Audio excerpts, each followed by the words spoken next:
भोजन बनाते समय क्या बोलोगे? जोर से बोलना पड़ेगा। और भोजन बनाते समय तुम क्या करती थी पड़ोसियों की?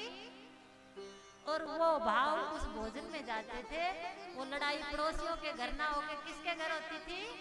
तो आज से लड़ाई बंद हो जाएगी, लेकिन भोजन बनाते समय क्या बोलना है? एक बार एक महात्मा एक माता के घर गए, तो माता जी ने दूध गर्म किया और जैसे ही दूध गर्म करके कटोरे में डाल रही थी तो मलाई को बचा रही थी, लेकिन बचाते बचाते मलाई चली गई उसी कटोरे में जिस कटोरे में महात्मा को दूध देना था। और मलाई जाते ही माता जी कहते रे रे रे रे रे, और जैसे ही मलाई का वो दूध और कटोरा महात्मा के पास लेके गई, ये लो बाबा पी लो। तो बाबा ने कहा ना ना ना ना, मैं नहीं पी सकता। अरे माँ जी इतनी अच्छी भैंस लेके आए, दूध है, तो माँ कहते हैं दूध अच्छा है, लेकिन आपने उस दूध में अरे अरे डाल दिया, और अगर ये अरे अरे मैं पी गया तो मेरी भी अरे अरे हो जाएगी। तो इसलिए भोजन बनाते समय आज से ना पड़ोसियों की चुगली, ना बुरी बातें सोचना, केवल क्या बोलना? ये भी बोल रहे हैं तुम भी भोजन बनाते हो क्या?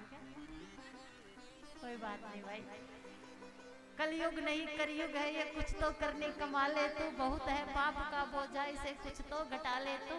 हरि जन बन तो ऐसा बन, हरि सुमरन की हद कर दे, और भजन के प्रताप से यमराज का खाता भी रद्द कर दे। सुधर जाएगी बस आदत बना लो। क्या? और मेरे गुरुजी ने मुझे बहुत मंत्र सिखाए हैं, तुम सीख लेना, तुम्हारे साथ भी ये प्रेम से रहेंगे। बोलना पड़ेगा, जोर से बोलना पड़ेगा। ना रोक के सीखा ना हंस के सीखा, मैंने जो भी सीखा अपने गुरुजी के पास रह के सीखा है। वो जीवन इतना सुंदर जीवन उन्होंने जिया और ऐसा ही मुझे सिखाया, और वही मैं आप सबको बताने आई हूँ ताकि आपका भी जीवन सुंदर और आनंदित हो। आपका कारोबार व्यापार खेत खलिहान कैसे फलीभूत हो, स्वस्थ शरीर सुंदर, आपका मन तन कैसे स्वच्छ हो, ये सब भागवत बताएगी। आपको खुश आत्मा तक पहुंचाने की, आपको हर बात बताने की 7 दिनों की मेरी जिम्मेवारी मुझे दी गई है।